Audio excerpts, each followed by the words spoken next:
SpongeBob Sqaurepants The Cosmic Shake is fantastic.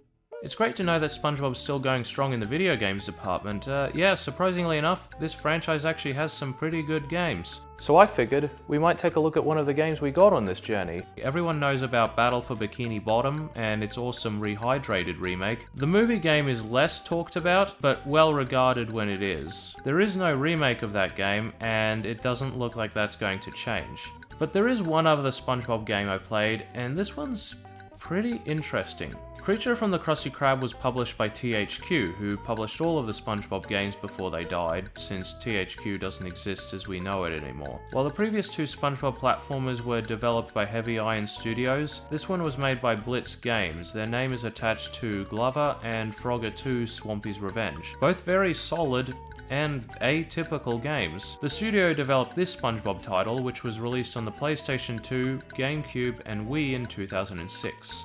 There are other versions, but they're really completely different games. This was very late in the lifespan of the PS2, and the Wii was the only 7th generation console this released on. At its core, Creature from the Krusty Krab is good, clean fun, but unfortunately, it's not all hunky-dory. It's marred by jarring gameplay shifts, an overemphasis on combat, severe handholding, short length, numerous graphical and audio oddities, and just a general lack of polish. All that said, I can't help but adore it. Not only is it fun, but it's definitely different. This game is weird, even by SpongeBob standards. The best way I can describe it is SpongeBob Inception. It's loosely based on the Season 1 episode Sleepy Time, the one where the lovable sponge goes into other people's dreams, and Giant Plankton serves as the final boss. Sort of. This isn't the first time a SpongeBob game has explored this concept. Battle for Bikini Bottom had a level at the end set in SpongeBob's dream, which acts as a gateway into the dreams of the other characters. And actually, the movie game had 2 levels set in dreams. Creature from the Krusty Krab explores this idea for the whole game. Like I said, it's weird, and it is dark. It's definitely the darkest SpongeBob game, and may very well be the darkest SpongeBob anything. Yes, even more so than the movie. Several people have said that it doesn't really feel like a SpongeBob game, but we'll just have to see for ourselves. And if you're wondering, though I appear to be the right age, I did not play this game as a kid. Unless you count the Nokia version. Yes, that's an actual thing. No, I spotted this gem at a used game shop as an adult, and I purchased it. So, let's see what it's in store for us.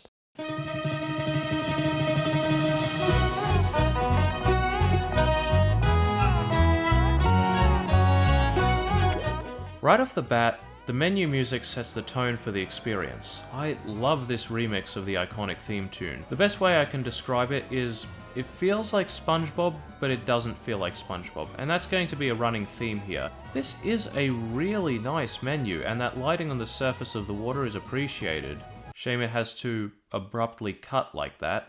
So there's only one thing to do: start a new game. And you'll immediately see how bizarre and creepy this thing is from the loading screen of the first level.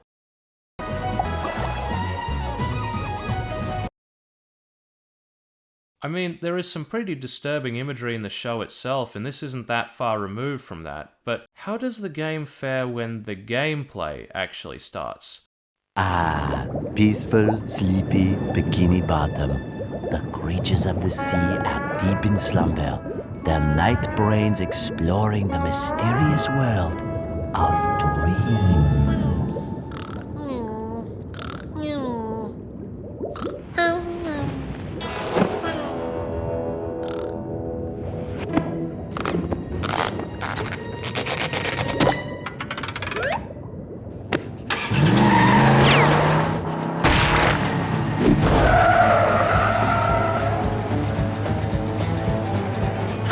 Daddy-o, my bed is transmogrified into a lean, mean racing machine. Time to put the pedal to the metal, the rubber to the road, and the sponge to the street. Whoa!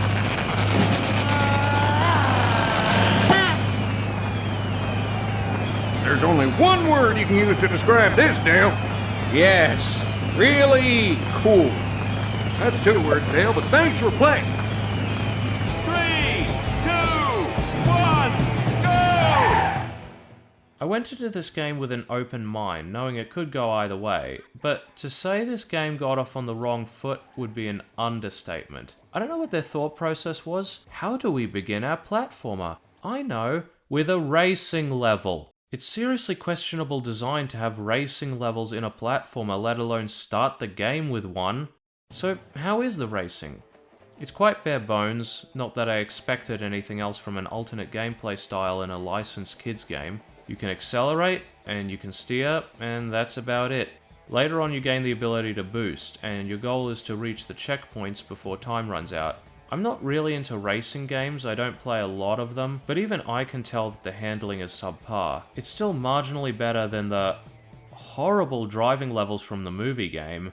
So after we win, SpongeBob loses his nightmarish visage and takes out his shiny driver's license, which he doesn't remember getting, but then loses it thanks to Plankton. He goes to get it, but it's blown away by an underwater current. Or it just hopping away. The game doesn't seem to know which it is. Well, it is a dream. Why? Why? Oh, cruel, see how you taught this little yellow sponge. My license! No, it's too far away for me to reach. Curse you, underwater currents! You win again! Wow. His face didn't change from the default smile expression, even when his voice is conveying a completely different emotion. You see what I mean when I said a lack of polish? Or maybe it makes sense. If SpongeBob is a famous race car driver, logically he would fill his face with that lovely sponge Botox. Mrs. Puff is our tutorial character, and guides her former student to get his license back, and thus begins the first level where we can play as SpongeBob proper. Use the left stick to move SpongeBob around. If you're really quite an advanced player, you can use the right stick to look around the place too.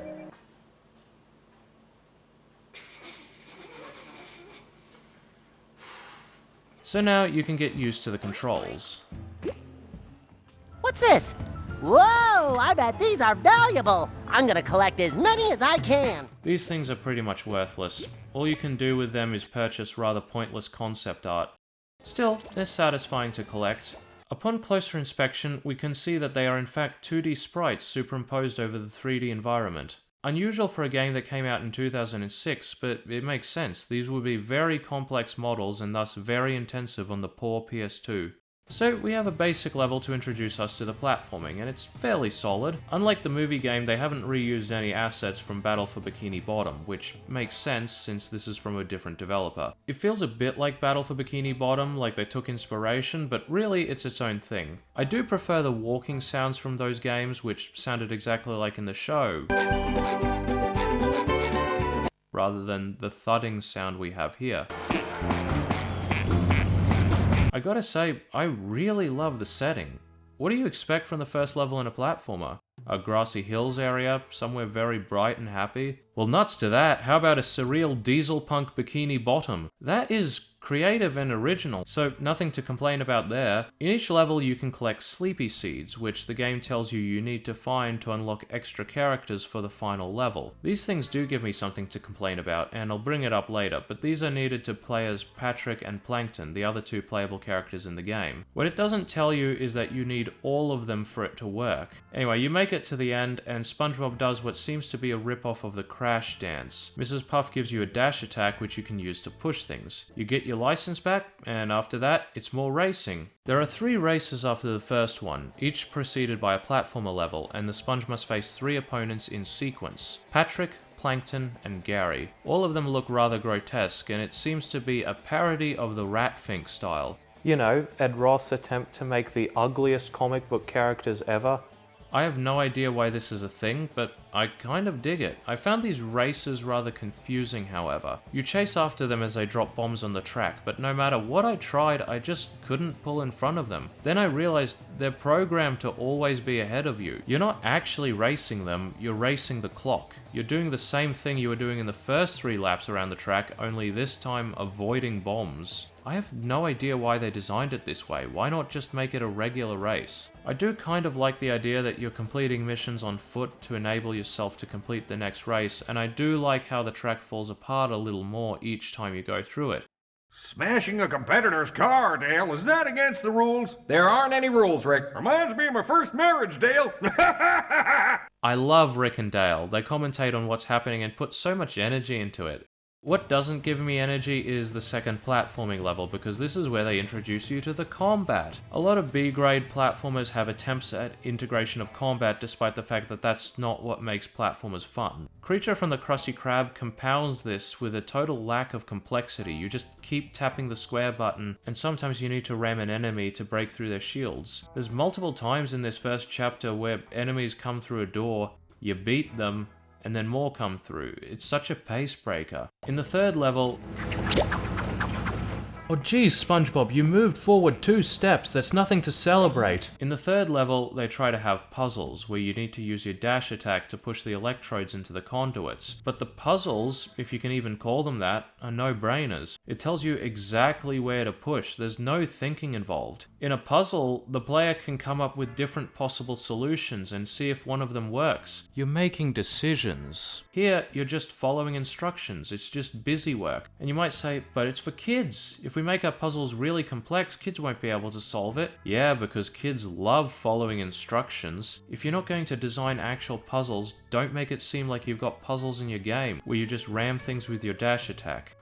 The dash attack, by the way, is great for crossing long distances quickly, and is fun to use, but there's something oddly unsatisfying about it. Sometimes when you start it, your character just runs on the spot for a bit before charging forwards, and sometimes they charge forwards immediately. They have different running animations too. At first I thought you get the second dash attack if you press R1 while moving, but that doesn't work either. Eventually, I figured it out. Every first time you use it, the character will jog in place, and every second time they'll just charge forward. I have no idea why they programmed it like this, I really don't. I prefer the second dash attack, so I got in the habit of tapping R1 every time I dash to buffer out the jog in place version, but it baffles me to no end that it actually works like this. You know what also baffles me? How they didn't see a problem with the repetitive dialogue. My goodness, you're becoming one of my best pupils. My goodness, you're becoming one of my best pupils.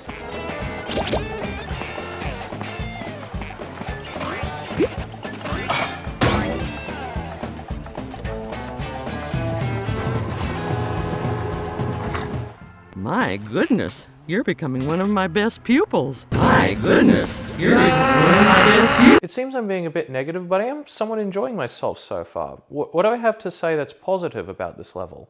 Well, you get a great view of the Pineapple, Rock, and Easter Island head in this surreal style. It's delectable, but unfortunately, our last platforming level in the first chapter finishes with a barrage of enemies.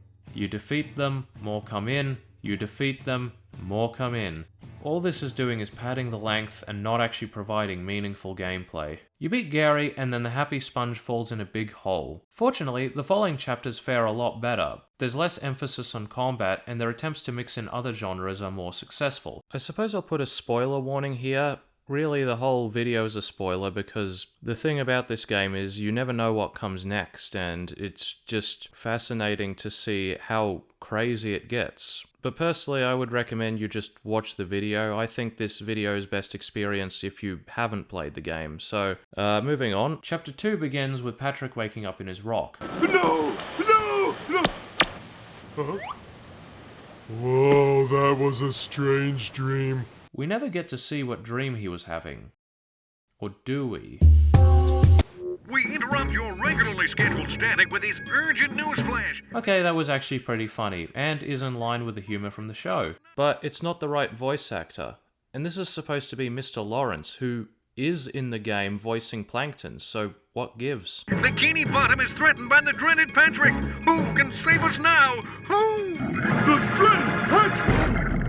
This is a job for Starfishman! We start the chapter and... whoa.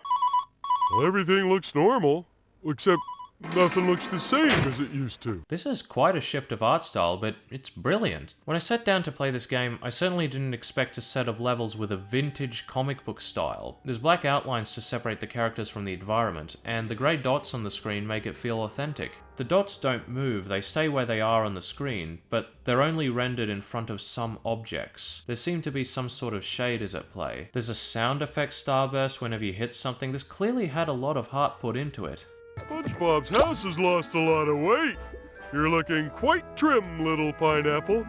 Again, that's funny. In this level, you play as Starfishman, who is Patrick. The bad guy he's fighting is also Patrick, and on top of that, all of the civilians are all Patrick. Patrick. Patrick. Patrick. Patrick. Patrick. Patrick. Patrick. Patrick. Patrick. Patrick. Patrick.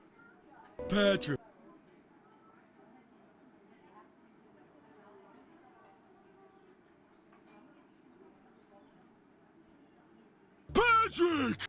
Patrick. Well, there's a crossover I wasn't expecting. Bill Fagerbakke voices all these characters, and it's amazing. However, this level is bogged down with the tutorial phone booths. Hello, Starfishman! Oh, just a minute, I'll go get him. Starfishman, it's for you. You're Starfishman! Oh, yeah! Starfishman reporting for duty! These exchanges are charming, but you can't skip them, which really slows down repeat playthroughs. I tried skipping them, but it just pauses the cutscene. You again! And there's that phone again, too!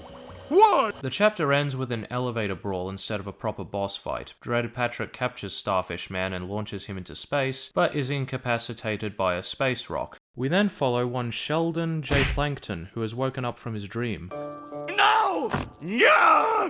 Oh! That was a bizarre dream. It's implied that each of the characters woke up from the previous character's dreams. They're not actually entering each other's dreams, only one of them is real. The other two are just elements of that character's dream, and the one who is real wakes up into the next layer of the dream. Plankton has stolen a Krabby Patty crumb and uses his Enlargotron to regenerate its full form. It works, but then the patty starts growing too big and comes to life and tries to eat Plankton. He uses the Enlargotron on himself, but only grows to normal size. Plankton flees the chum bucket, and that begins the third chapter. This is a series of 2.5D platformer levels where you must stay one step ahead of the patty monster, the titular creature from the Krusty Krab. Plankton is equipped with his handy freeze ray, or The Despiculator! You can blast through obstacles, freeze jellyfish to use as platforms, hit them again to destroy them, and freeze the patty to give yourself more time. These levels are a really nice change of pace. When I was a kid, I had a fascination with 2.5D, and it's especially unusual to see it on the PlayStation 2 in the 6th generation. The patty monster on your back is very anxiety-inducing, and there's some good risk versus reward. On top of that, there's some very interesting set pieces, like when you're descending to the bottom of a sports stadium. This is an amazing game we're having here today, Dale, with the Bikini Bottom Particles about to win their first game ever. The only thing that could ruin it for them would be if the game was somehow disrupted by a chase involving a giant foodstuff. Yes, and what are the chances? Would you look at that? And yes, I'm just getting confirmation, Rick. The Barnacles have lost, and that continues their 76-year losing streak. These levels are very enjoyable, and they really make you feel like Plankton. No, really, Plankton is very much an underdog villain. He's cunning, he's got some neat gadgets that he uses to get what he wants, but the odds are stacked against him. These levels do a good job of encapsulating that. The thing is, when the odds swing in his favor, he can be very, very dangerous. The question is, what would it feel like to play as Plankton at his most powerful? And that question will be answered later in the game. The evil genius makes it back to the chum bucket, and just when it looks like he's escaped, the patty smushes him. As Sponge wakes up, from his racing dream where he fell in the hole, or from Plankton's patty dream, it's unclear. He finds that he's still in the hot rod, and he's still falling into a deep dark hole, and we get a free-falling segment, the only one in the game. This is, again, a nice change of pace, something to break up the flow before the next 3D platforming chapter, which takes place inside an Alaskan bullworm. Yes, SpongeBob gets eaten by an Alaskan bullworm, the horrifying creature from Sandy, SpongeBob, and the Worm. I'm inside an Alaskan bullworm! Another cutscene to remind you that he's injected himself with sponge Botox. Anyway, it turns out that there's a whole village down here, and Old Man Jenkins has moved here recently. SpongeBob wants to escape, so Jenkins sends him to find some parts to build a plane, and Yes, I know how to move and jump. I didn't realize this at first, but you can actually turn off the tutorials in the options menu, which makes the game more bearable, and I probably should have done that. It's really neat how they made the floor and walls pulsate. I would say this game has good attention to detail, but you've just seen a cutscene that makes it look like your favorite childhood cartoon character jacked himself with sponge Botox. Really, effort is all over the place with this game. Some places it looks like they really cared, other places they didn't seem to bother. For example, all of the main cutscenes are animated normally, but the mid-level conversations use reused animations. Battle for Bikini Bottom and the movie game did this too, but a lot more convincingly, and the awkward pauses don't help matters. Anyway, this is another great platforming chapter. Living tissue levels are a somewhat morbid curiosity of mine. A lot of people don't like them. I do though. I never get why people hate them just because they supposedly look gross and ugly. Jabu Jabu's Belly? That's an awesome dungeon. They're ugly, but they're an appealing sort of ugly, and that's certainly the case here. There's so much color, everything stands out. There's some good eye candy, and attention to detail. The voices on the loading screens crack me up. It's a little known fact that bullworms play host to a variety of species, including crustaceans, small fish, and slimy things that go ick, ick. Eek! There's a lot of bizarre things that you'll find here too. Enemies based off of Larry and Mr. Krabs, who otherwise don't appear in this game. You talk with the leader of the village, who tasks you with rescuing his wife, who happens to be an ironing board. After you bring her back, he gives you his wife to use as a part for the plane because he doesn't think she's pretty anymore. You bring power cells to an engineer so he can power his amazing invention, which is designed to make the world's best cup of tea. And after that, you must remove a can of salsa from the worm's posterior before it destroys the village. I don't know where else to bring this up, but it's noteworthy that they have different mixes of the music that play when you're fighting enemies.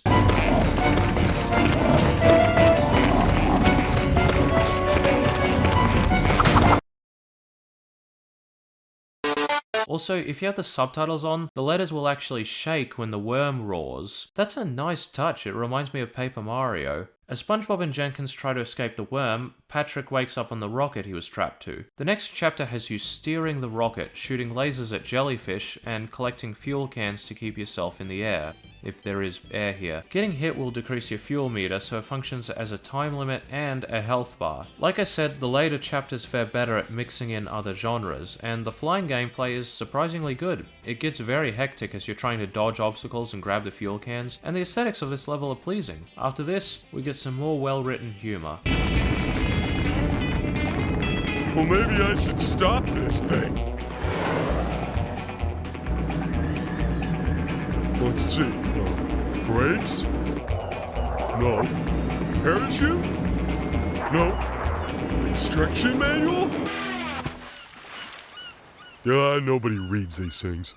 Plankton wakes up again and uses the Enlargotron on himself, successfully this time. He tries to grab the patty to get his revenge on it, but it runs away, so he decides to go on a rampage through Bikini Bottom instead. So what gameplay style comes next? Rampage game!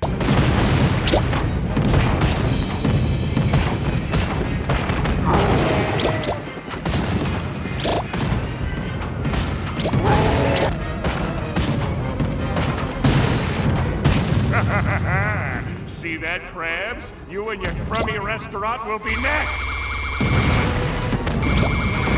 Bikini Bottom Tank Division, you have your orders!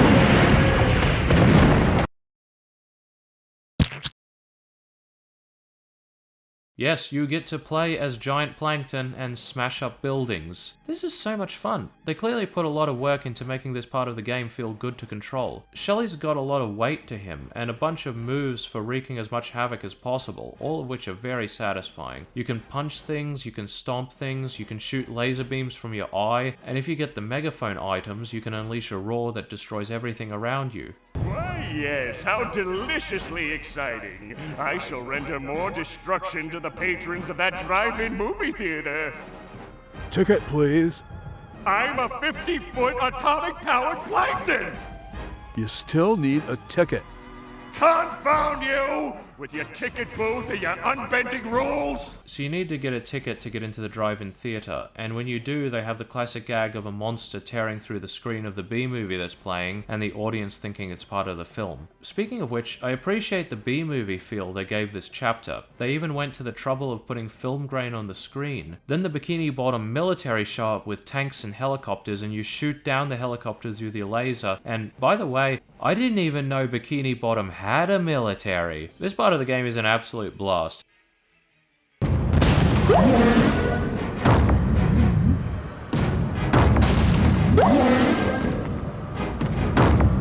Continuing, Plankton chases the Krabby Patty, catches it, and prepares to eat it, but then SpongeBob flies by in his plane, causing Plankton to lose grip on the patty, which then latches onto the plane.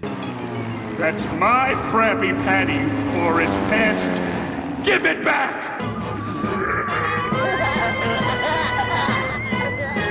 It came from Bikini Bottom. This is followed by another flying chapter, this one much beefier than Rocket Rodeo, and it is epic. There's destruction all around, Plankton is shooting lasers at you, and this might be the most menacing he's ever been. Yes, even more so than in the movie. You fly through the sewers as he tries to smash you with his arms, and he has some really threatening quotes. I'm gonna get you, SpongeBob! That's it, SpongeBob! Now I'm annoyed! I refuse to lose! Hey, Sponge Fool! Why don't you just give up? There's no one left to help you. No one left at all.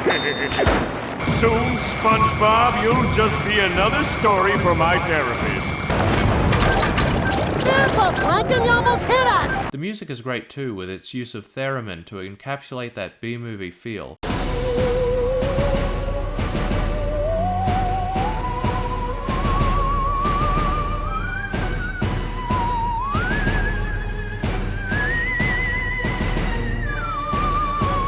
All the music in this game is pretty great.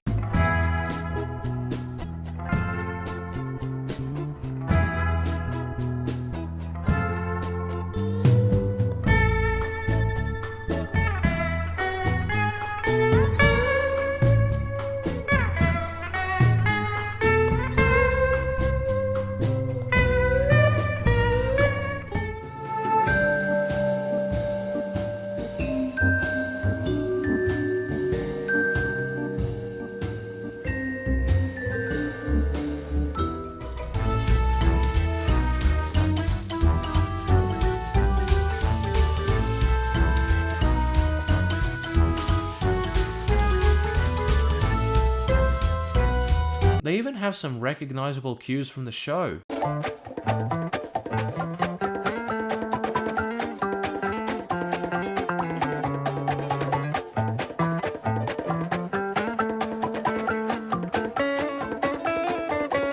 SpongeBob tries to bring down Plankton, but is caught. Fortunately, Starfishman is here to save the day. This is the final battle, and... oh. They tell you how to run and jump at the final boss of the game.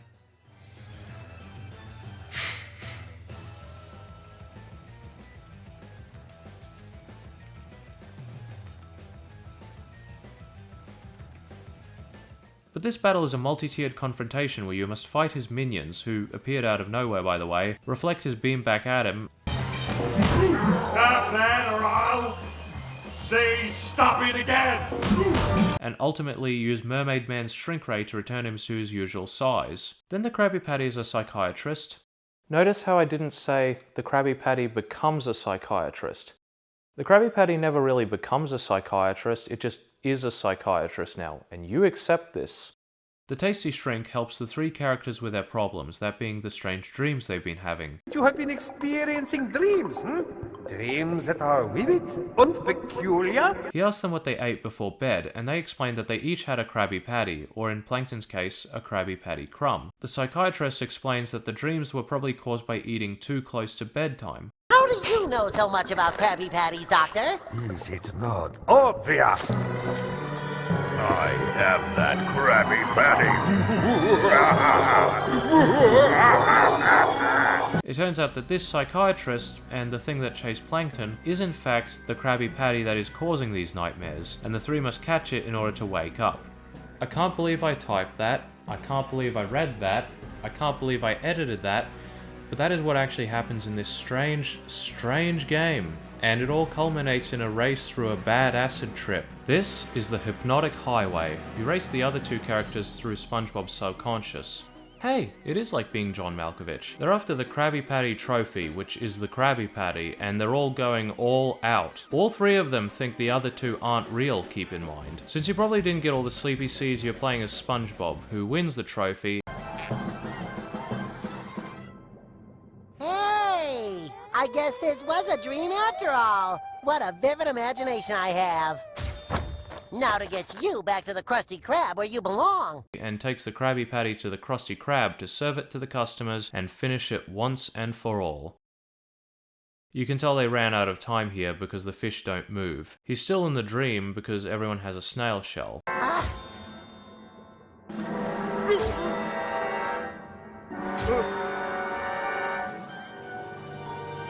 So whose dream was it?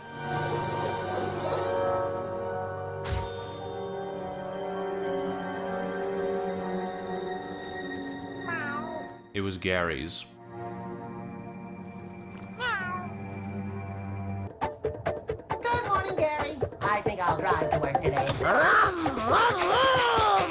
After the credits, you see a cutscene, which I initially thought was set after the ending, but actually seems to take place before the events of the game, with Gary going for a walk, or slither, and seeing the three characters the game is concerned with doing things that are implied to have inspired Gary's crazy dream. Where is it? I can't believe I've lost my single Krabby Patty crumb! After all of these years of scheming and plotting, only to be thwarted! Oh, here it is. Gary's not a playable character, although since it was his dream, I guess you were technically playing as him the whole time? There you are, Gary. I got us a special treat, a Krabby Patty. Maybe you shouldn't eat it before bedtime. It might give you nightmares.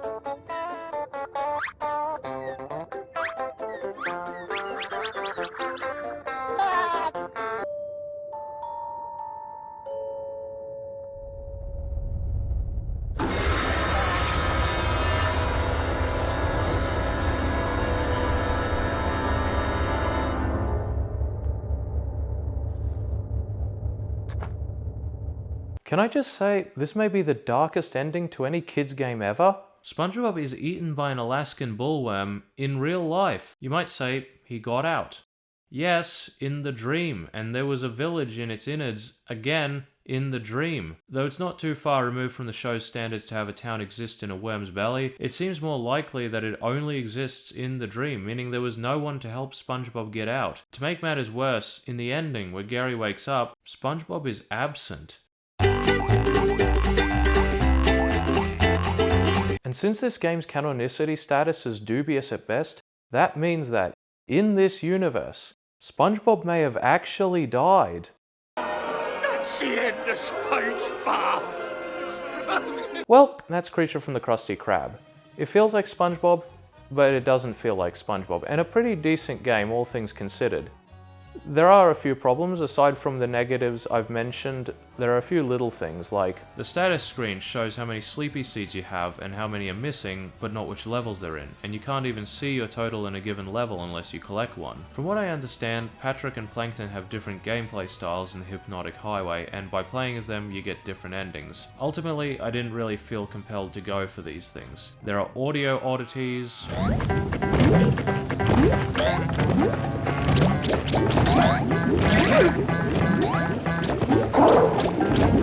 a few annoying quirks. Yes! That patty'll never catch me with my strength and resolve. Yes! That patty'll never catch me with my I wonder what Patrick is up to.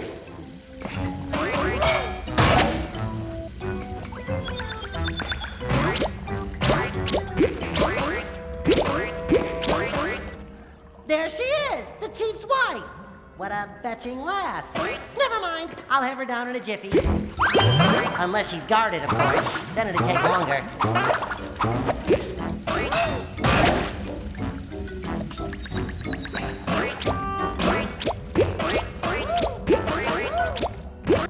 There she is, the chief's wife.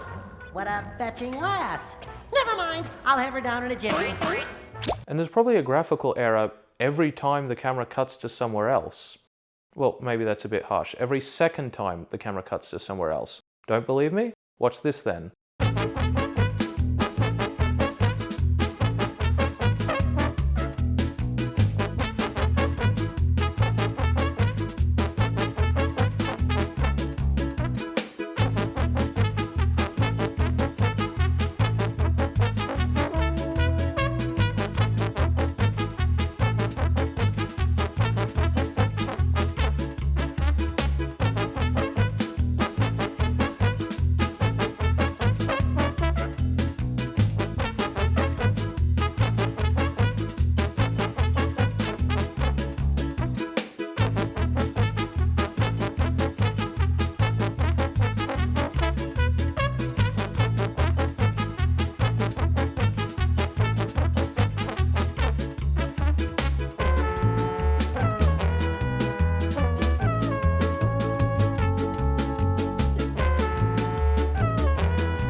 On top of all that, the game is very short. I beat it in 6 hours. A short game is fine if it fully explores the mechanics and doesn't last longer than it needs to be, but this game left me wanting more.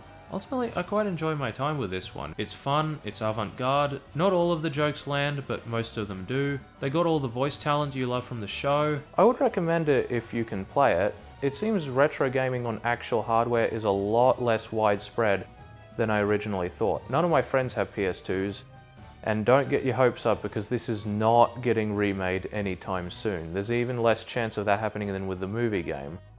If you are going to buy a physical copy on eBay, don't get the GameCube version because from what I've heard, the cutscene after the credits actually has the audio missing. The Wii version is plagued by bad motion controls, and the handheld versions are probably not worth the nail on your right big toe. I do like this game, so check it out if you're interested. Thank you everyone for watching. If you enjoyed it, yeah, you could leave a like and subscribe. That would be great. Thank you.